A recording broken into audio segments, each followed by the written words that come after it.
జై తెలంగాణ అందరికీ నమస్కారం.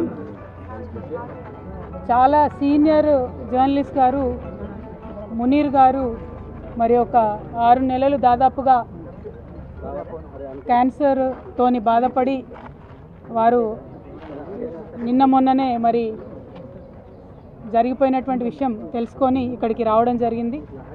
మునీర్ గారు మన తెలంగాణ వాదాన్ని వినిపించడంలో అదేవిధంగా అనేక విప్లవోద్యమాలకు వారి యొక్క భావజాలాన్ని వ్యాప్తి చేయడంలో స్థానికంగా దేశవ్యాప్తంగా ఉన్న అనేక సమస్యలను ఎప్పటికప్పుడు ఎండగట్టడంలో వారు ముందుండేవారు.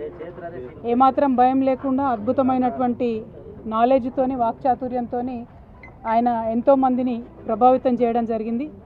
మరి మునీర్ గారి కుటుంబ సభ్యులకు నేను ప్రగాఢంగా నా యొక్క సంతాపాన్ని సానుభూతిని తెలియజేస్తూ ఉన్నాను. వారికి 3 బిడ్డలు ఉన్నారు, ఒక కొడుకున్నాడు. వారందరితో కూడా నేను మాట్లాడడం జరిగింది. వారందరూ కూడా ఒకటే కోరింది, మా నాన్నగారు చేసినటువంటి కాంట్రిబ్యూషన్ని తెలంగాణ పట్ల వారు చూపించినటువంటి ప్రేమని ప్రపంచానికి మీరు తెలియజేయండి అని చెప్పి వారు అడగడం జరిగింది. నిజంగా కూడా మునీర్ గారు చాలా కష్టపడ్డారు తెలంగాణ వాదాన్ని పెంపొందించడంలో. వారికి నేను ఘనంగా నివాళులు అర్పిస్తూ ఉన్నాను. మరి వారు ఏవైతే విప్లవోద్యమాల గురించి పదే మాట్లాడినరో ఇవాళ మీరు దేశవ్యాప్తంగా ఉన్న పరిస్థితి చూసుకుంటే భారతీయ జనతా పార్టీ ఆపరేషన్ కగార్ పేరుతోని మరి చేస్తున్నటువంటి దుశ్చర్యలను మనం చూస్తూ ఉన్నాం.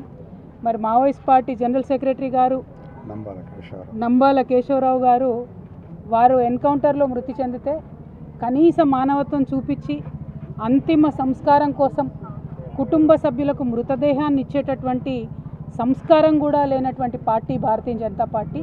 ఈ వైఖరిని మేము చాలా తీవ్రంగా ఖండిస్తున్నాం. పదే కోరినా కూడా స్పందించకుండా మారణకాండ విధ్వంసకాండ కొనసాగించడం ఇంకొక వైపు అయితే, కనీసం మానవత్వంతో చనిపోయినటువంటి శవాలను కూడా మావోయిస్ట్ పార్టీ సభ్యులు వారి కుటుంబాలకు ఇవ్వకపోవడం అన్నది నిజంగా దారుణం. ఇది కుటుంబాలన్నీ కూడా బాధపడేటటువంటి సందర్భం. ఈ వైఖరిని మేము తీవ్రంగా ఖండిస్తున్నాం. అట్లానే మరి మంచిర్యాల జిల్లాలో నిన్నగాక మొన్న మనం చూసినాం, సరస్వతి నది పుష్కరాలు కాళేశ్వరం దగ్గర జరిగినాయి. ఇదే మంచిర్యాలకు ఎంపీగా ఉన్నటువంటి వంశీ గారు కాంగ్రెస్ పార్టీ యొక్క దళిత వ్యతిరేక వైఖరిని ఎండగడుతూ మరి వారు చెప్పడం జరిగింది, మమ్మల్ని ఇన్వైట్ చేయలేదు సరస్వతి పుష్కరాలకు. నేను బాధపడ్డా.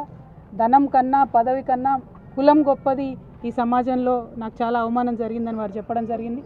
కాంగ్రెస్ పార్టీ రేవంత్ రెడ్డి గారు యాదగిరి గుట్టలో కూడా అదే చేసిండ్రు. రేవంత్ రెడ్డి గారి కుటుంబ సభ్యులంతా కూడా పైన ఆసనాలలో కూర్చొని దళితుడైనటువంటి డిప్యూటీ సీఎం బట్టి విక్రమార్క గారిని కింది ఆసనాల్లో కూర్చోబెట్టి అవమానించినటువంటి దారుణమైన సంస్కృతి రేవంత్ రెడ్డి గారిది, కాంగ్రెస్ పార్టీ.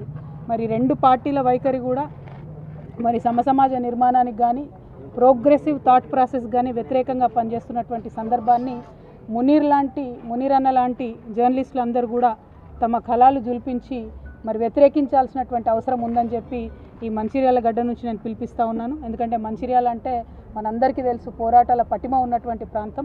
మరి ఇక్కడ ఉండేటటువంటి వారందరం కూడా నిర్ద్వంద్వంగా ఖండించాల్సినటువంటి 2 చర్యలను కూడా ఈ సందర్భంగా గుర్తు చేసుకుంటూ మరి మునీర్ అన్న ఆత్మకు శాంతి కలగాలని మనస్ఫూర్తిగా కోరుకుంటూ వారి కుటుంబ సభ్యులకి మరొకసారి ప్రగాఢంగా నా యొక్క సానుభూతిని నేను తెలియజేస్తున్నాను. Thank you. జై తెలంగాణ.